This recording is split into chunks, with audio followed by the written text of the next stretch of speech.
Shalom, everybody. Welcome back to Daily Bread. Over the past several episodes, we've walked through one of the most personal series I've ever shared, the Ahab series. If you've been with me from the beginning, thank you very much. If you're just joining us, I encourage you to go back and listen to the entire series first, because today's episode is a little different. Today is not another episode. Today is your homework. Yay.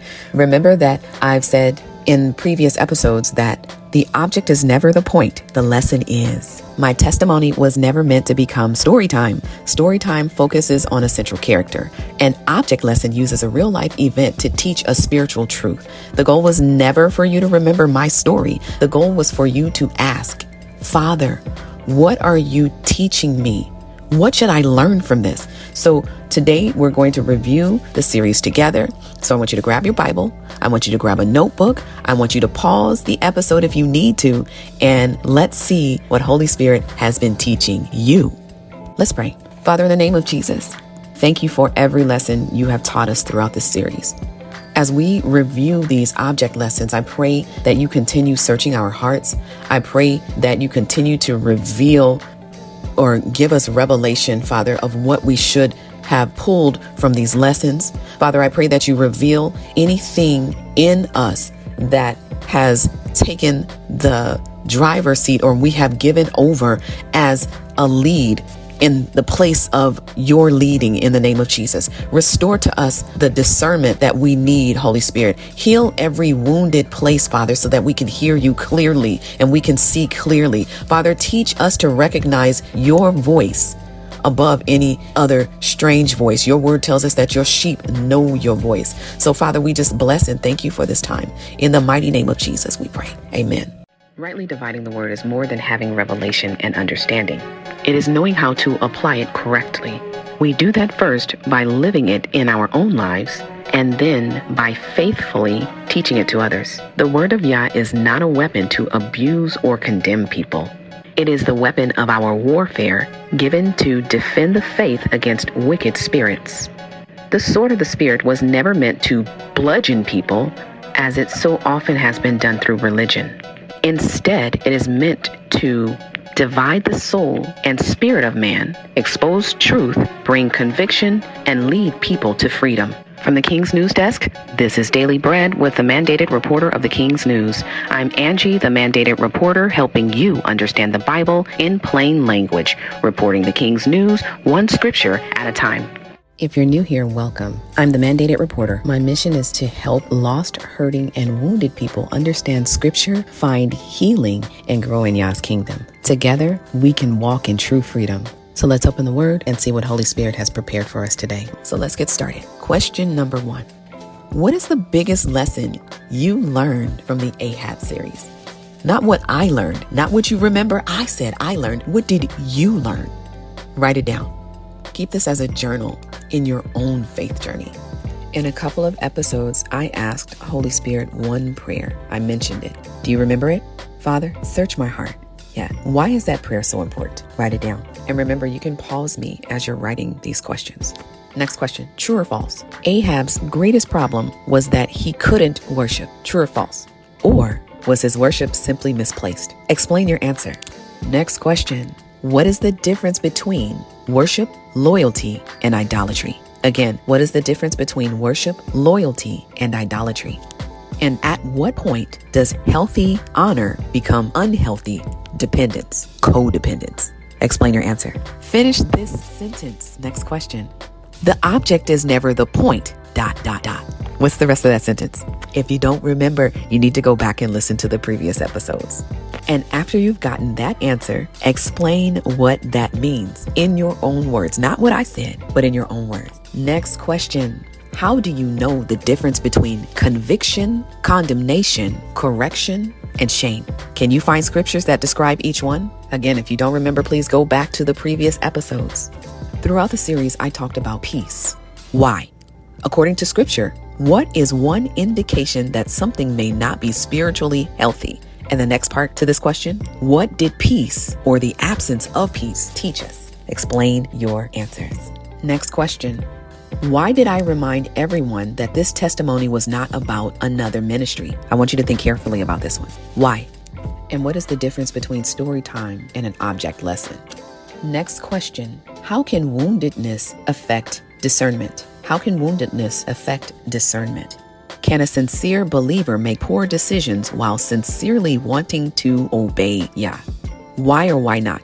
And a bonus for this question. Go in scripture in the New Testament, or if you know any other scriptures throughout the Bible of a person whose views or their heart was sincere, but their sight was off. They had sincerely held views and beliefs that were sincerely wrong. Their heart was going in the way that the truth was not. Next set of questions. What is the danger of idolizing leaders? What is the danger of idolizing leaders? Pause and answer.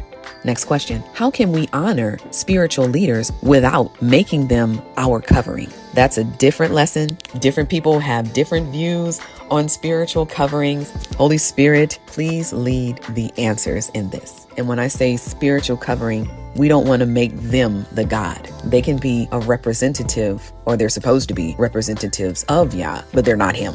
Remember, Holy Spirit is our counselor. So leaders should always point us back to the Father.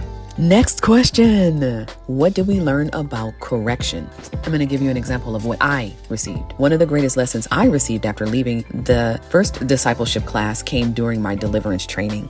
And the minister who trained us made something very clear.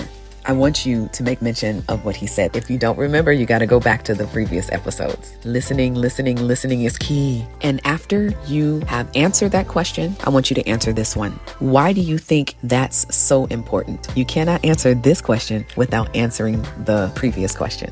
Next question. One of the most sobering realizations I had was this. I was incredibly thankful that I wasn't a babe in Christ. Why? You got to go back and listen to hear why I was thankful that I wasn't a babe in Christ. And after you've answered that question, then you'll come to this one. What does that teach us about representing the Father's heart well? Answer the previous question and then come to this one. I'll say it again. What does that teach us about representing the heart of the Father? This one's personal, so I want you to ponder on it and then... Hi, everyone. Do me a favor. If you're liking this content, go ahead and follow. I can be found on Spotify, Amazon Music, and tmrjmunchkinmerch.com/podcast. Be sure to leave a comment to let me know that this content resonates with you. Also, please share this information with someone that you know can use the information. Sharing is caring. Okay, back to the lesson. Answer. Did Holy Spirit reveal any Ahab tendencies in your own life? People pleasing, fear of man, silence, misplaced loyalty, difficulty saying no, fear of rejection? If so, don't be discouraged. Repent quickly. Healing begins with honesty. I want you to answer these questions and explain a little bit if you can, but just pray and repent. Next question. Who gives you your identity? People, society, your past, your family, your wounds, or the Father? Remember what I learned. If you don't know who Yah says you are, someone will gladly tell you who they think you should be. But there's always a volume of the book it is written concerning you. Seek Him for it. This one really isn't a question for you to answer.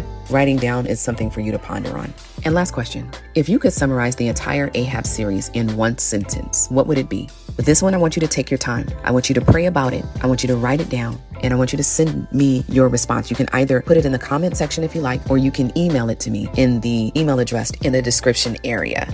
I'd love to read your answer. So let's go ahead and summarize everything we've learned up to this point. This series has never been about perfection. It has been about repentance. It has been about healing. It has been about learning discernment. It has been about recognizing how fear, woundedness, pride, and misplaced worship, idolatry, can quietly influence or loudly influence our decisions. But most importantly, it's been about the goodness of Yah, our Father. He restores, He heals, He's faithful, He's merciful, He's gentle, He's kind, He's loving, He's long-suffering. He restores your soul, Psalm 23. He restores your voice. He teaches us discernment. He never exposes us simply to embarrass us. It's not to shame us. He exposes us to heal us and reveal truths. So more of your homework is this. I want you to answer these questions prayerfully.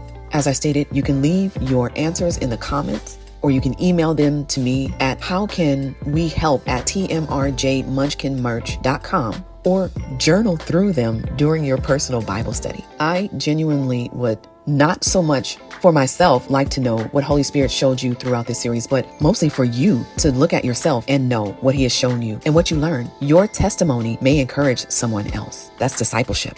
Your testimony is not your own. Revelations 12:11 says, "And they overcame him." Who is him? The enemy, the wicked one, the adversary, by the blood of the Lamb and by the word of their testimony, and they loved not their lives unto the death. Sharing your testimony is a form of a death. It's a death to self. You are dying to self so that someone else can live, be healed, thrive. If while listening to this series, you've realized that you need biblical prayer, healing, or deliverance ministry, I encourage you to connect with a trained deliverance minister. One ministry that has helped me and has a directory of trained ministers is Restored to Freedom, where you can search for ministers in your area. I am also one of those ministers listed through that ministry. Whether you minister with me or with another qualified minister, my prayer is that you find someone who will point you back to Jesus, teach you the word faithfully, and walk with you toward healing, freedom, and restoration. Always pray, test every word by scripture, and seek Holy Spirit's guidance as you pursue healing. Thank you so much for taking this journey with me. Remember, the object is never the point, the lesson is. If these episodes have helped you understand scripture, finding healing, or grow in your walk with Yah, I'd love for you to continue studying with me on the Daily Bread podcast, available on Spotify, Amazon Music, and munchkinmerch.com/podcast. And I'm working on being available on some other platforms as well. You'll find the links in the description. Until the next episode, I'm the mandated reporter reporting the King's news, one scripture at a time. Before I end this message, if there's anyone listening that does not know Jesus as your Savior, I want you to read Romans 10:9-10. Confess with your mouth the Lord Jesus, and you will be saved. Repent. Say, Father, I confess to you that I am a sinner in need of a Savior. I repent of the sins that I've committed before you and the sins of my father's house and my mother's house. I ask that you save, heal, and deliver me. Be not only my Savior, but the Lord of my life, Adonai. Thank you, Father. I receive the gift of salvation. Amen. If you have prayed that prayer, welcome to the family. Heaven is rejoicing. All right. Thanks for listening. Be blessed. Until the next episode, shalom.